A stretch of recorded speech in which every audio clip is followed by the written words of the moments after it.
This is a Squiz Kids podcast. Your fresh take on what's happening in the world around you.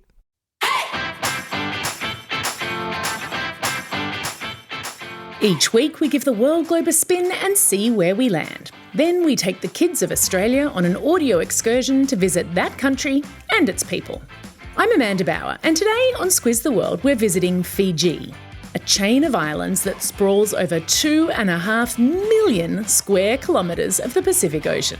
It's also one of the few places in the world where you can have 1 foot standing in today and 1 foot in tomorrow. More on that in a minute. Strap yourselves in to the Squiz Kids Superfast Supersonic Jetliner as we take a squiz at Fiji. Just the facts. The 333 islands of Fiji are about 2,700 kilometres east of Brisbane. One of those islands, Taveuni, sits right on the international dateline. What's that, you ask? Well, you know how there are different time zones in Australia and the world? Those time zones are created by imaginary lines that travel from south to north on the globe. If you cross the line, you jump forward an hour or so. Eventually, though, the time has to change from midnight today to 1 a.m. tomorrow. That line travels through the Pacific Ocean, and Taveuni is one of the few places where the international dateline passes over land. So you can straddle that imaginary line and have half your body in today, half in tomorrow. Or I suppose you could say that half was in today and half was in yesterday. Not surprisingly, tourists love to go to Taveuni to do just that. But that's not the only reason people love a holiday in Fiji. We're talking bright blue water, white sand beaches, and an annual average temperature of 26 degrees. Every day is an ice cream day. Plus, Fiji is known as the soft coral capital of the world, so there's plenty of diving and snorkelling in those warm waters. About 3/4 of all Fijians live on the island of Viti Levu, either in the capital city Suva or the tourist capital, Nadi. But if you get beyond the tourist resorts, Fiji does have its fair share of problems. There are about 900,000 people living in Fiji, and half of them are living in poverty. Poverty means not having enough money to enjoy a decent standard of living. So people might struggle to get food or safe housing or clean water or healthcare or some combination of all of those. There's also some tension in Fiji between its different ethnic groups. Back in the 1980s, more than half of the Fijian population were Fijian Indians, people whose ancestors were brought from India to work in Fiji back in the 19th century, when both countries were British colonies. The Fijian Indians dominated government and the economy until 1987, when there was an uprising by Indigenous Fijians. They took over the government and rewrote the constitution to favour those Indigenous Fijians. So many Indian Fijians left the country that now Indigenous Fijians make up the majority of the population. Ugh, enough politics. Whenever you travel, it's important to learn a few words in that country's language. It's a great way to show respect. So let's learn the lingo. There are 3 official languages in Fiji: English, Fijian, and Fijian Indian. We've got Squiz Kid Lex here to teach us some Fijian. Take it away, Lex. Hi, my name is Lex. I'm 12 years old and I live in Sydney. I do speak some Fijian because my grandparents are Fijian. Here's how to say hi. Bula. And here's how to say thank you. Vinaka. And here is how you say goodbye. More there. Thank you so much. Now that greeting Lex taught us, Bula, it means life, and you'll hear it wherever you go in Fiji.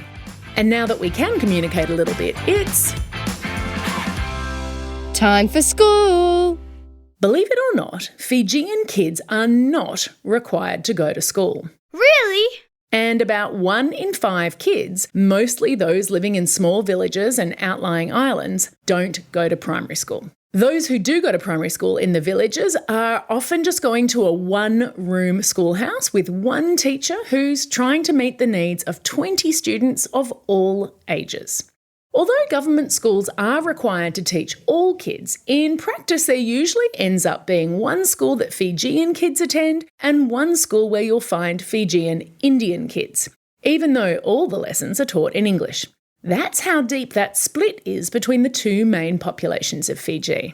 Okay, I'm worried that we're starting to sound very down in the mouth. Let's lift our spirits with Sport time.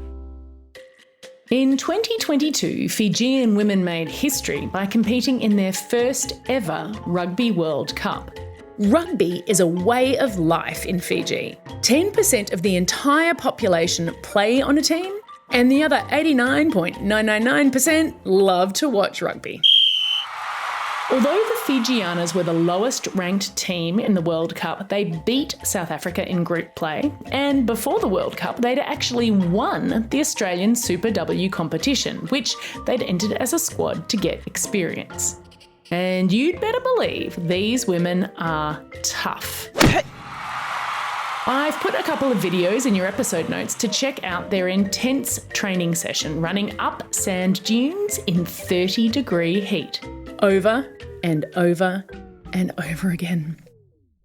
The Fijianas are also mentally tough. When they started playing back in 1999, men would tell them to get off the field, go back home and wash dishes.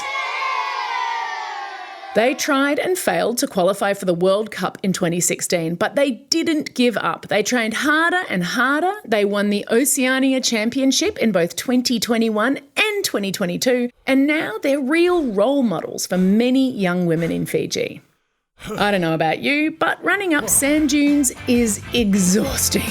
I think it might be dinner time.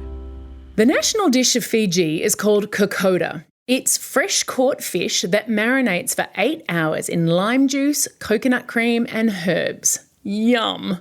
I'll put a recipe into your episode notes. It only requires a few ingredients, but it does require 8 hours of patience. There's also a drink that's really special to Fiji. It's called kava, and traditionally, if you enter a Fijian village, you're expected to bring a gift of a kava root. Everyone then sits in a circle and the root is pounded to a pulp, mixed with water and strained.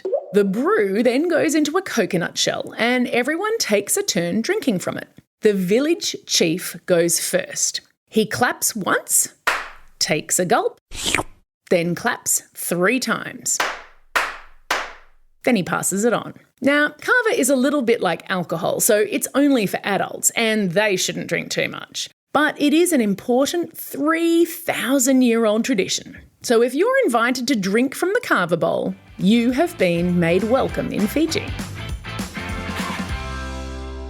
Time for the quiz. This is the part of the podcast where you get to test how well you've been listening. Question number 1.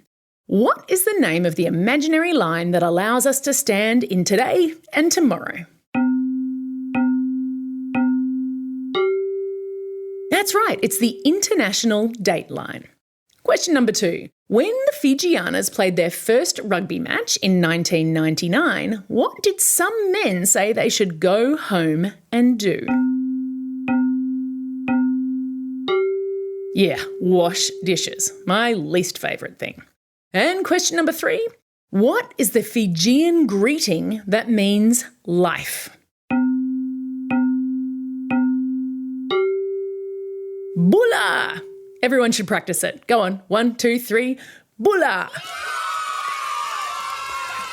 That's all we have time for today. Thanks for staying curious about the world and joining me on this incredible trip to Fiji. Now get out there and have a most excellent day. Over and out. These episodes are edited and engineered by Carter Quinn.